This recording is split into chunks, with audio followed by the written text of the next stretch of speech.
தற்போது உங்களுடைய மேயர் அவர்களை பேச அழைக்கிறேன். அனைவருக்கும் வணக்கம். இந்த கூட்டத்தின் நோக்கம் அவங்க நல்லாவே தெரியும்.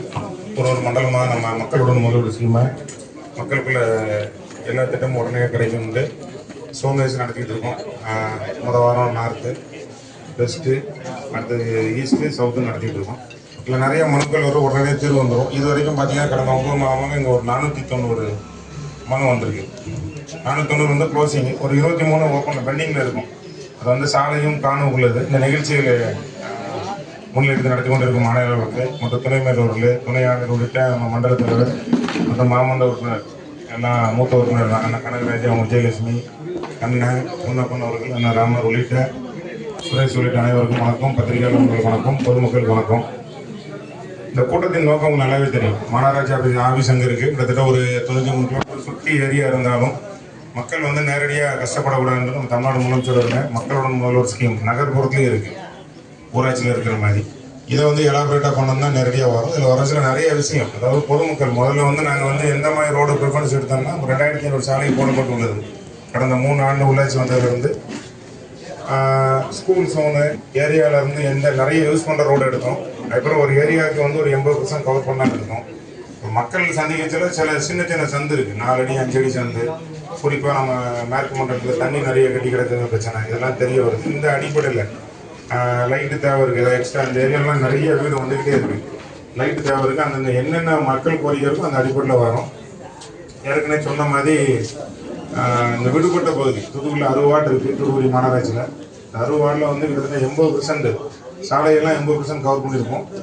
லாஸ்ட் டைம் எங்கே மழை கட்டி கிடந்ததோ அதில் வந்து இந்த ஆட்டை தண்ணி கட்ட கூட அதுக்குள்ளே வேலை பண்ணியிருக்கோம். இப்போ ஒரு சில நேரத்து பெஞ்ச மழை நீங்கள் பார்த்துருப்பீங்க, எந்த பகுதியிலையுமே வந்து தண்ணி இல்லை. ஒரு எங்கே ஏன்னா அதுக்கு தகுந்த மாதிரி வேலை ஒர்க் பண்ணி ஒரு வருஷமாக அப்டேட். இங்கே இருக்கிற எல்லாம் பத்திரிகையாளர் நண்பர்கள் நிறைய பேர் இந்த ஏரியாவில் கூடியிருக்கீங்க, ஆனால் உங்களுக்கு நல்லாவே தெரியும்.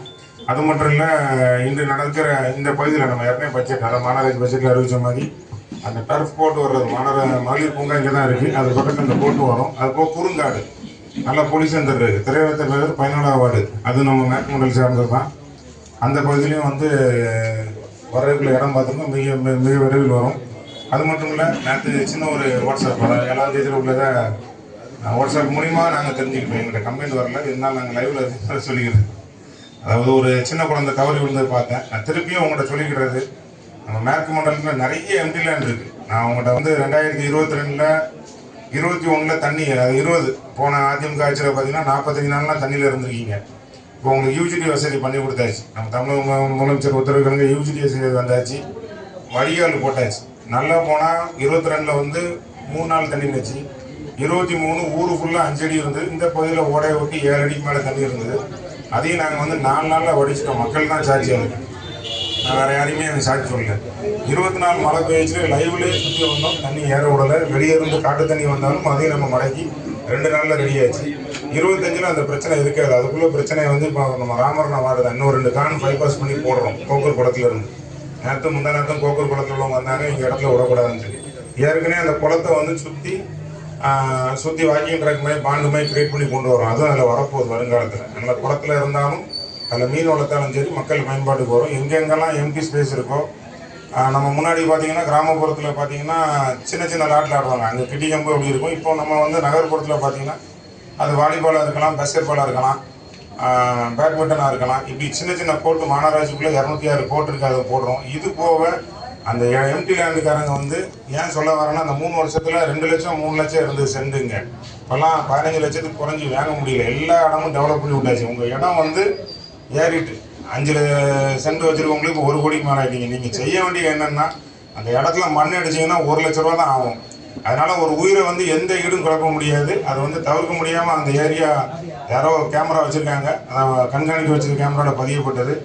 வருங்காலத்தில் இவ்வளோ நாள் நானும் ஒரு 400 பேருக்கு இங்கே நோட்டீஸ் கொடுத்துருக்கேன். இந்த மண்டலத்தில் மட்டும் அதில் கிட்டத்தட்ட ஒரு 93 பேர் அடிச்சிருக்காங்க. அவங்களுக்கு யாருமே நன்றி சொல்லி பாராட்ட தெரிவித்திருக்கோம். போன கூட்டம் 3 கூட்டம் மறுபடியும் இதே மாதிரி, அதாவது அந்த இதை வந்து ஒரு லாட்டாக நினச்சி மக்களுக்குள்ள உயிரையோ இல்லை மக்களுக்குள்ள செய்கிற சேவையை லாட்டாக நினச்சி வீடியோவை எடுத்து தவறாக சித்தரித்து போடுறவங்களாலே நடவடிக்கை எடுக்கப்படும். அதுபோக அந்த உரிமையாளர் மேலே கடும் நடவடிக்கை எடுக்கப்படும். ஏன்னா உங்களை கண்டுபிடிக்க முடியாதுன்னு நினைக்காங்க. பக்கத்து வீட்டில் பத்திரத்தை வாங்கினா உங்களோட எல்லார் நம்பர் தெரிஞ்சிடும். எந்த ஒரு அப்ரூவலுக்கும் எதுவும் போக முடியாது. மேல் நடவடிக்கை கண்டிப்பாக கடும் நடவடிக்கை எடுக்கப்படுங்கிறத இது உங்களுக்கு இறுதியாக சொல்லிடுறேன்.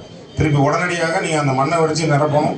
ரோடு பூங்கா இல்லைன்னா மாநகராட்சி பார்த்துக்கணும். பக்கத்து வீட்டில் தெரிஞ்சாலும் அவங்க சென்னை, தமிழ்நாட்டில் இல்லை உலகத்தில் எங்கே இருந்தாலும் சொல்லுங்க, தொடர்பு கொள்ளும். இப்படி முடியாத பட்சத்தில் மேல் நடவடிக்கை தொடர்ந்து தெரிவித்து விடுகிறேன். இப்போது மனு உடனடியாக கொடுக்கும்.